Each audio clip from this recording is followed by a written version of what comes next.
埔里食物银行南西分行今日真热烈，因为世界华人妇女工商协会大台南分会由会长苏叶美芬带领大批姊妹来到这捐赠善款甲物资，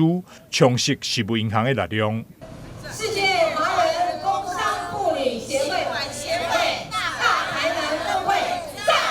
埔里关怀协会成立以来，以关怀弱势家庭为宗旨，看到偏乡的地区嘛有物资的需求。今年6月，伫南西成立食物银行。埔里关怀协会理事长张慧芳表示，食物银行不只是提供食物尔，而是透过食物银行设点，让有困难的民众有一个求助的管道。世华妇女工商妇女协会在我们苏叶美芬会长的带领之下，带着众姐妹们出钱的出钱，出力的出力，一切只是为了要为偏乡服务。我们知道偏乡隔代讲很多，然后外配的小孩很多，然后呢，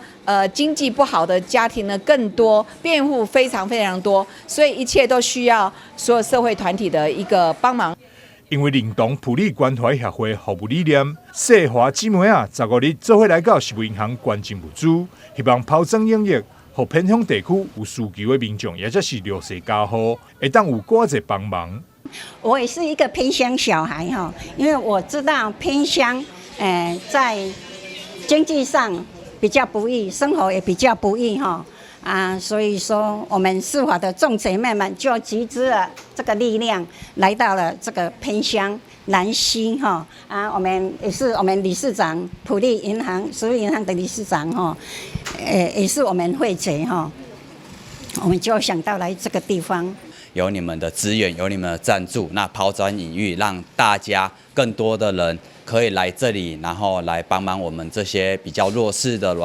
团体，或者是低收入户的家族，或者是偏远户。那我们就是因为在偏乡嘛，所以我们资源比较不足的状况之下，那有你们来这里，真的非常的感谢各位我们这些会姐们。这次捐赠物资除了有济济日常用品，有食的、用的，应有尽有。透过世华姊妹的爱心捐赠，